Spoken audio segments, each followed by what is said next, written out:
There are places in this world that remain primal, untamed lands where the veil between our reality and a much older, darker one is perilously thin. The island of Borneo, a jewel of emerald green jungles and winding tea-colored rivers, is one such place. Its canopy is so dense that the sun is often just a filtered emerald twilight on the forest floor, and the air hangs thick with the scent of rain-soaked earth, decaying leaves, and the sweet perfume of exotic, unseen flowers. It is a world that is at once a cradle of incredible life and a beautiful, indifferent tomb, where ancient traditions hold fast against the encroaching march of the modern age.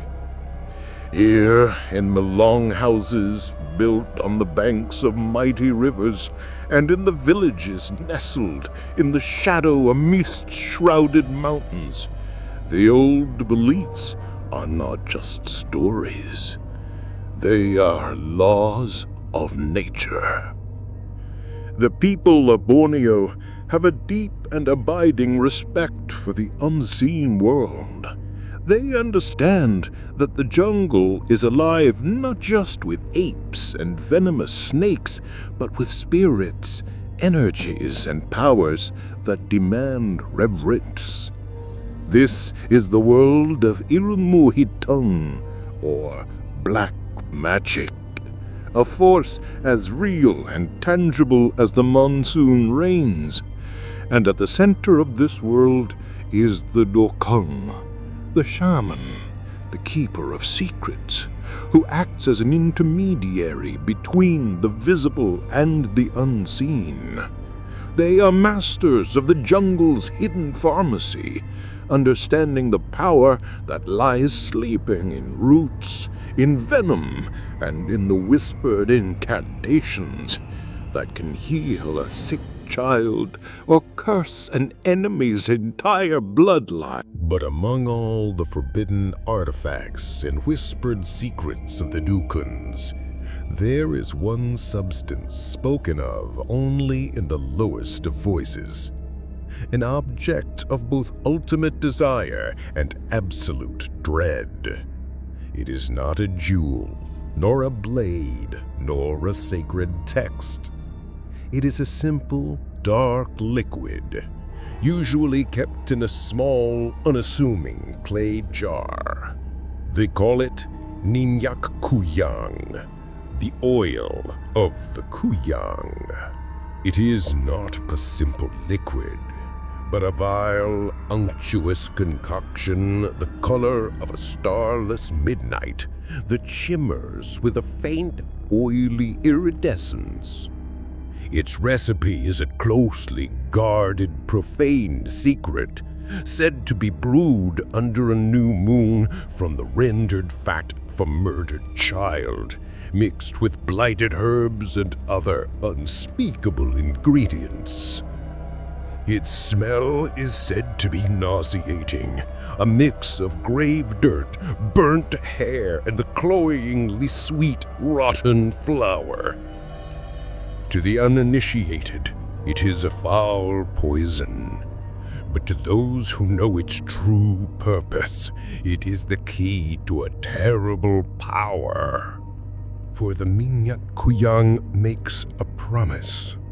It whispers of a life without the ravages of age, of a beauty that will never fade. It offers the power to captivate any lover, to gain wealth, to strike down an enemy from afar. But the oil is a parasite.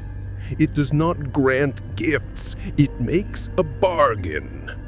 It offers a shortcut to power, but it demands a dreadful payment, to be made not once, but for the rest of one's unnatural life.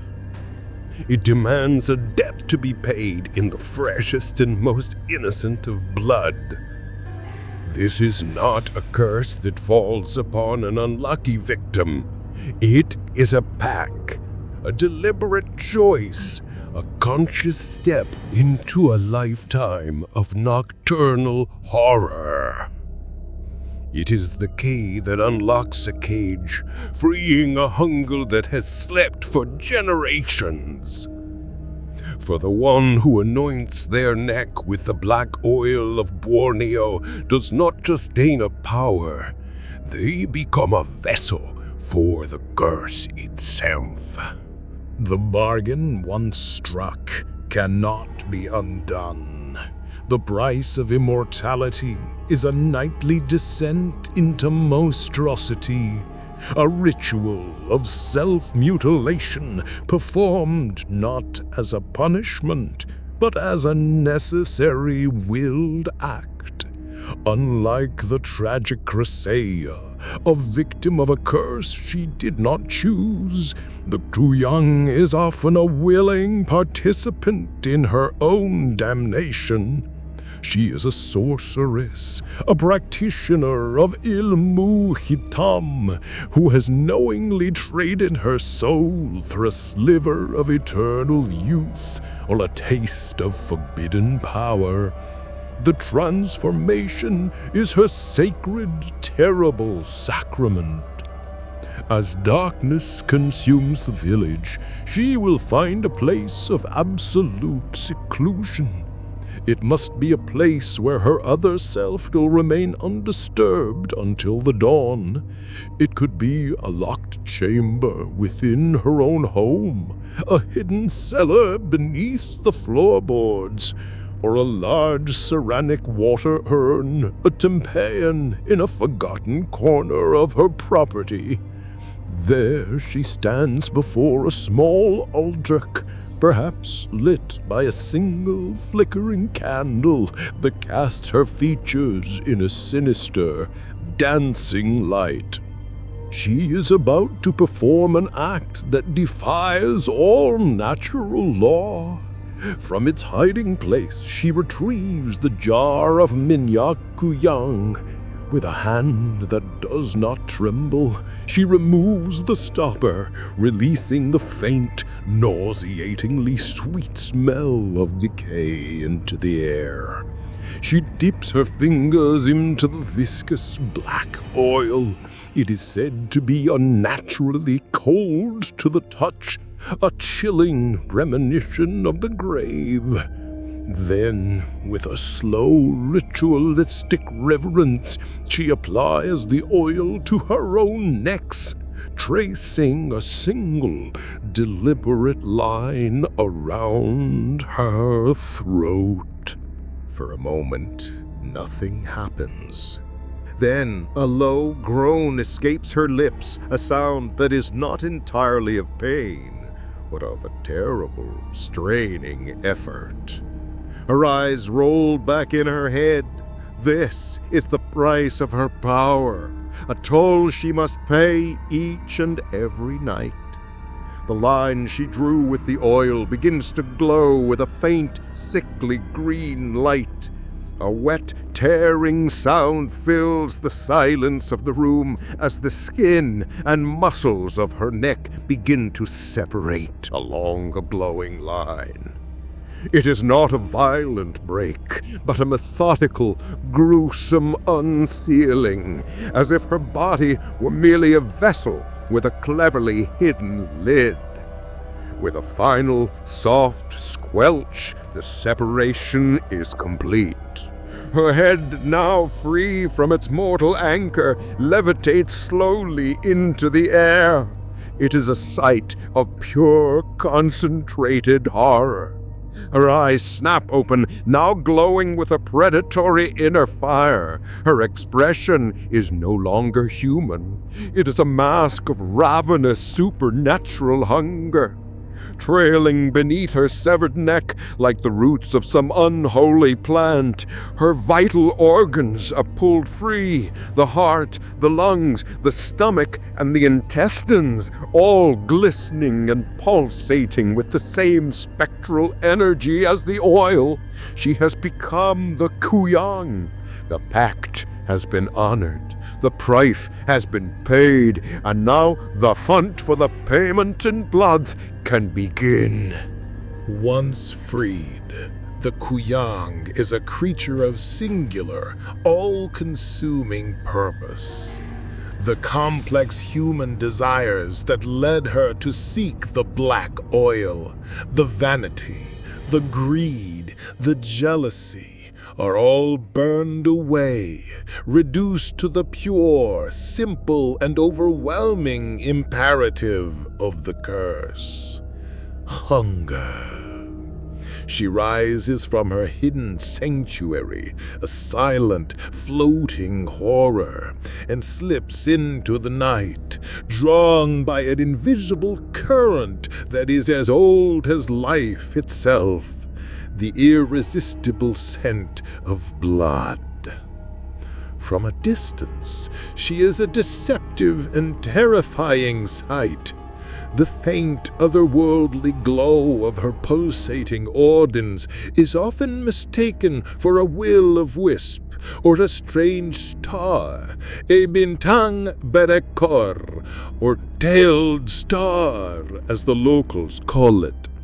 Some eyewitnesses have described her flight as being like that of a huge, silent bird, a great owl or a nightjar, its shape distorted and unnatural in the darkness. This disguise allows her to move over the sleeping villages with a stealth that is both magical and terrifying.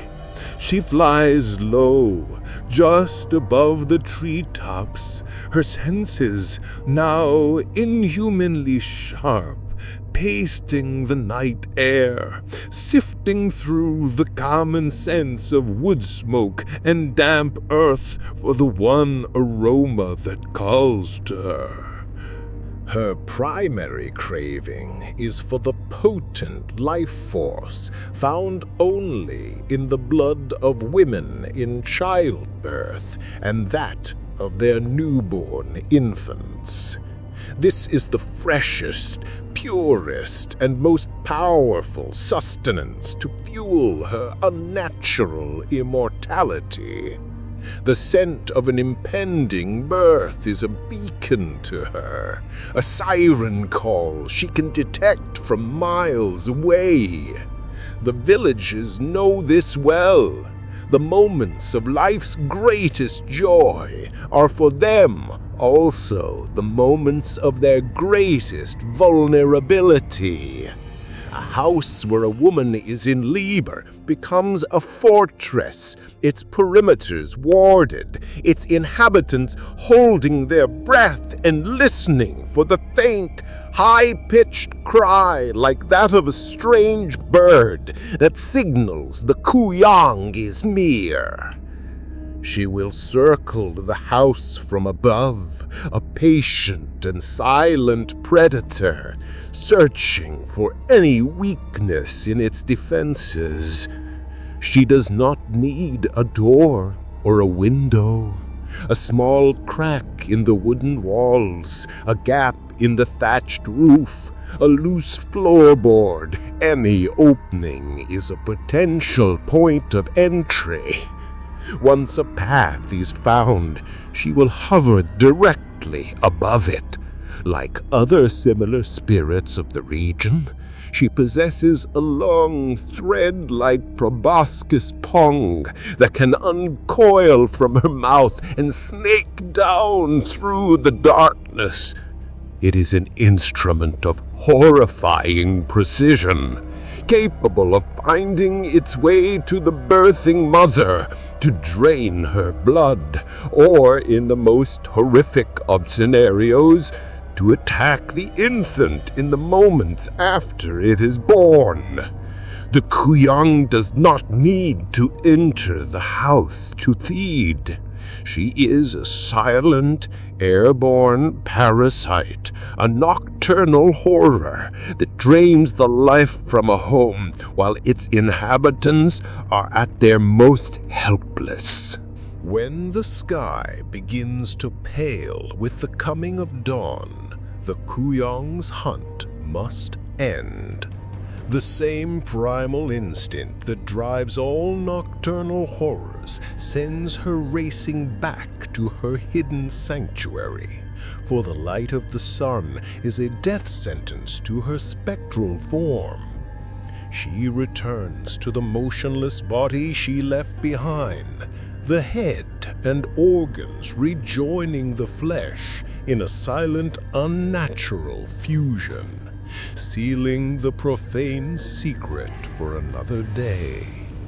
She awakens as a human, ready to walk among the very people she has terrorized, her face a mask of perfect, unnerving normalcy. Living with the knowledge that a Kuyang walks among them breeds a special kind of paranoia within a community. It is a quiet, watchful suspicion that hangs over every interaction.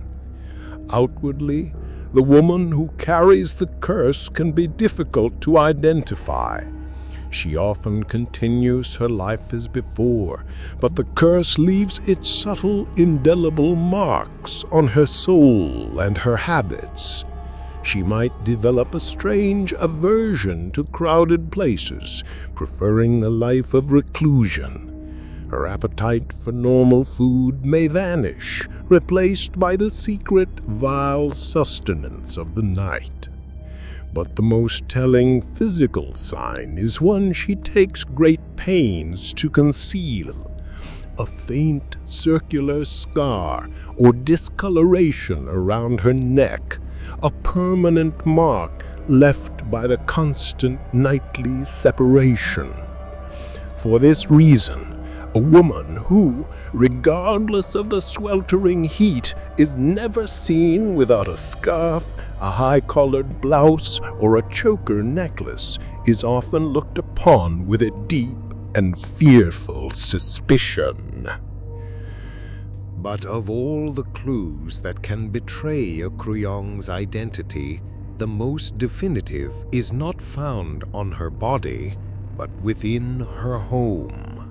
It is the discovery of her gruesome daytime secret, the preservation of her headless other self.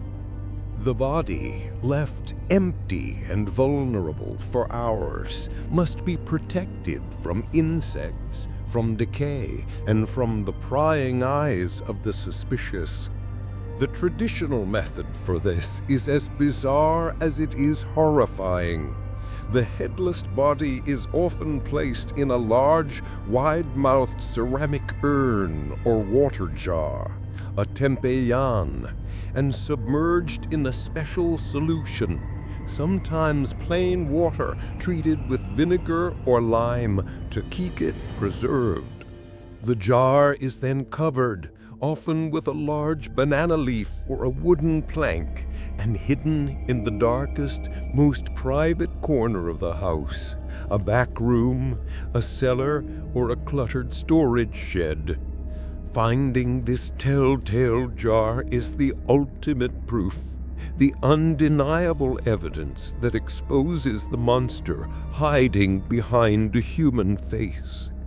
A villager who, while visiting a neighbor, catches the faint, inexplicable scent of decay mixed with vinegar, or notices a large, strangely covered urn in a place it shouldn't be, has stumbled upon the Kuyang's lair. It is a discovery that marks the beginning of the end, for once the secret of the telltale jar is known, the hunt to end the curse can finally begin. The fight against the creature born of black magic and profane pacts is not waged with swords or firearms. The power of the Kuyang is ancient and supernatural, and it can only be countered by forces that are equally fundamental. The wisdom of the village elders teaches that the most powerful defenses against this nocturnal horror are not rare or exotic, but are found in the humble, everyday items of the home and the garden.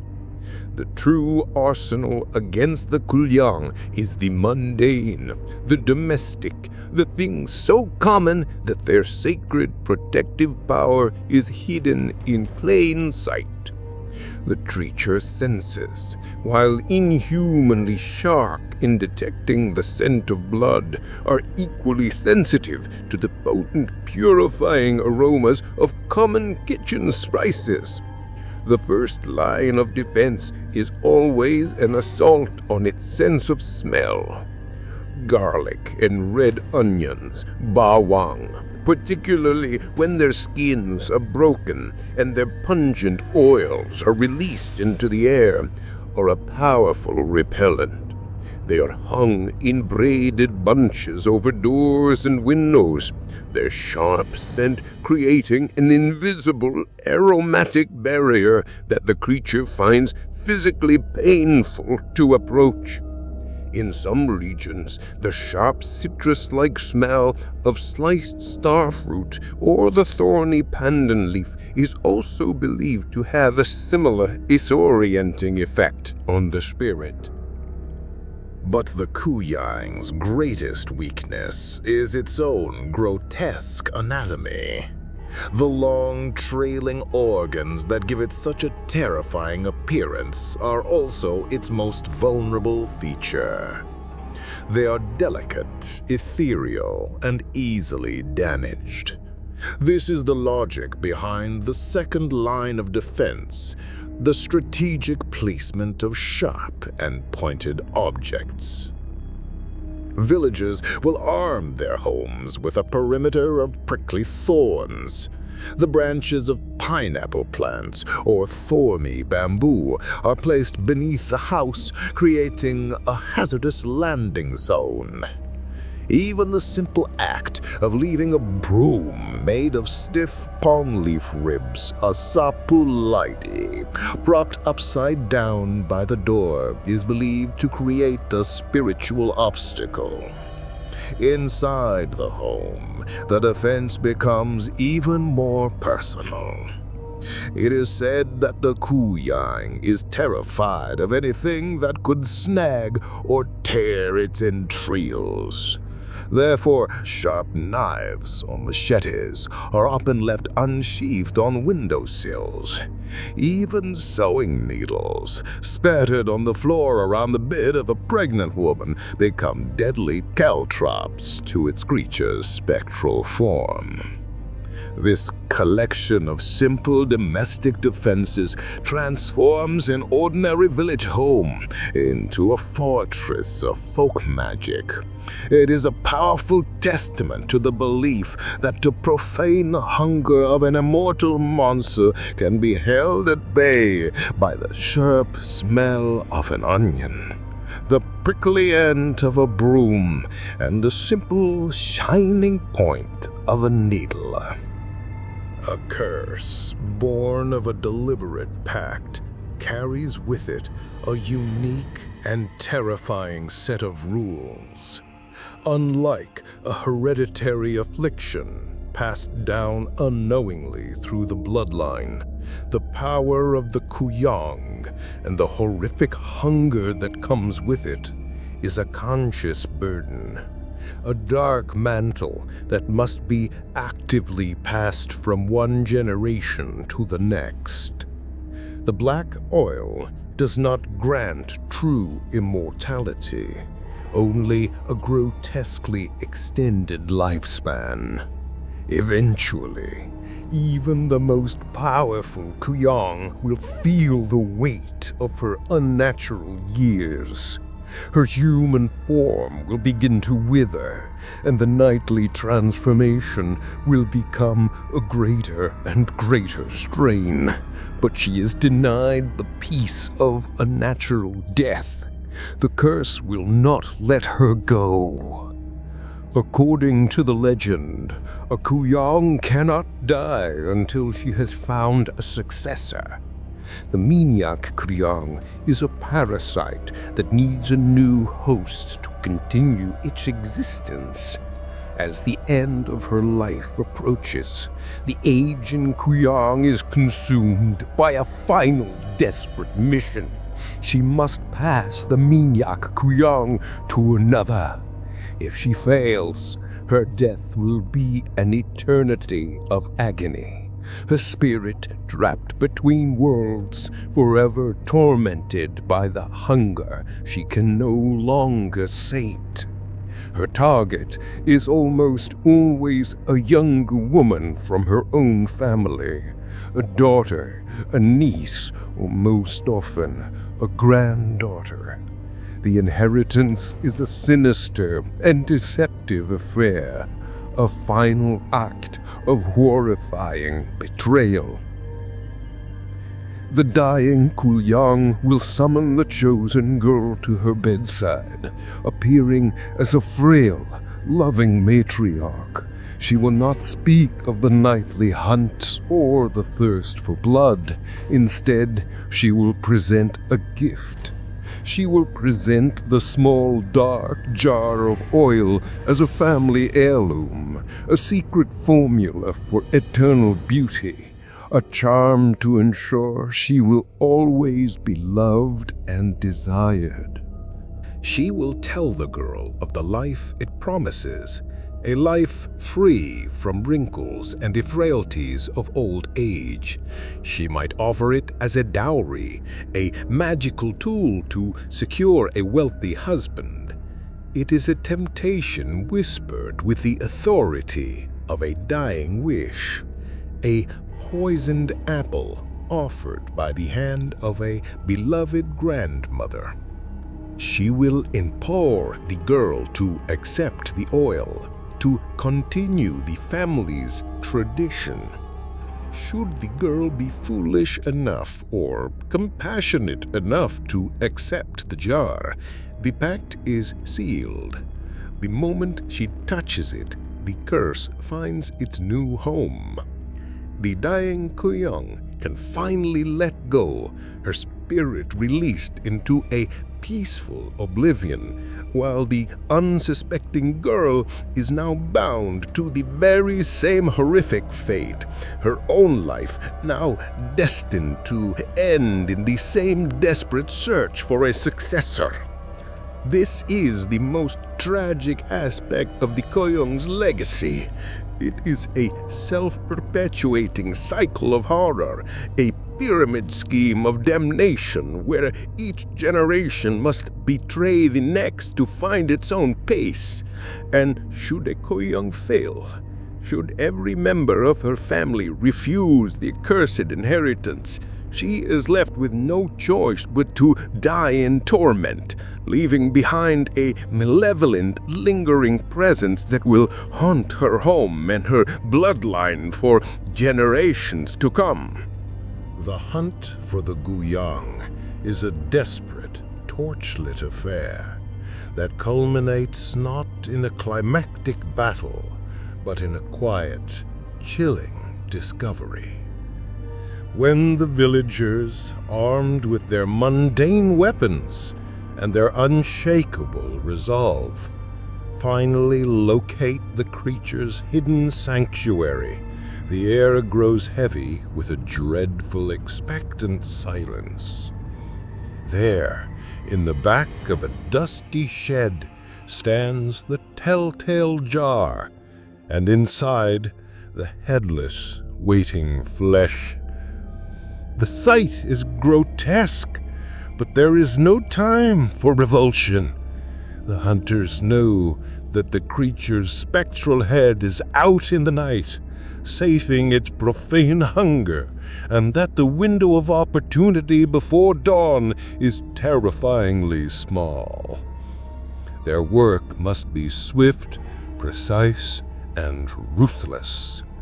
This is not an act of rage, but a cold, calculated exorcism. they carefully remove the body from its preserved bath. Then, with hands that are steady, despite the horror of their task, they begin to prepare the trap. They do not attack the body, for that would be useless. Instead, they poison the vessel itself. They take handfuls of their most potent weapons, coarse sea salt that purifies and burns, pungent cloves of crushed garlic and red onion, and, in the most brutal and effective of methods, sharp, glittering shards of broken glass. This cocktail of sacred poison is packed deep into the open cavity of the neck. Every space is filled, transforming the point of reunion from a seamless seal into a deadly trap of razor-sharp edges and searing purity. With their grim work done, they retreat into the shadows to wait, their vigil marked by the slow, agonizing crawl of the moon across the sky. As the first hint of gray lightens the eastern horizon, the frantic return begins. The Kuyang, her hunger sated for the night, feels the primal pull of her body and the burning threat of the coming dawn. She races back through the sky, a desperate, fading shadow. She finds her sanctuary and descends, seeking the comfort and safety of becoming whole once more. But as she lowers her head to reconnect, she is met not with a familiar seal, but with an agony beyond comprehension. The sacred salt and garlic sear her spectral flesh, repelling her with a violent spiritual force. The razor-sharp shards of glass tear into her ethereal organs, and the raw stump of her neck, shredding her very essence. She lets out a shriek of agony and thwarted reunion, a sound that is both a death rattle and a curse. She is trapped between two worlds, whole in neither. The sun crests the horizon, and its pure, unforgiving light strikes her. Her divided form, unable to unify and find shelter, has no defense. She is consumed by the dawn, her head and organs dissolving into a cloud of black, foul-smelling ash, while her desecrated body collapses into a final, lifeless heap. But the villagers know the task is not yet complete. The monster is dead, but the curse remains, sleeping within the small dirt jar of minyak kuyaming. They find it hidden amongst the dead woman's belongings. There is no elaborate ritual now. They simply take the jar outside, into the clean morning light, and shatter it upon a stone. The black, viscous oil spills onto the thirsty earth, its profane magic neutralized by the soil and the sun. The cycle of inheritance is broken. The source of the rot is destroyed. The curse is not just ended, it is erased.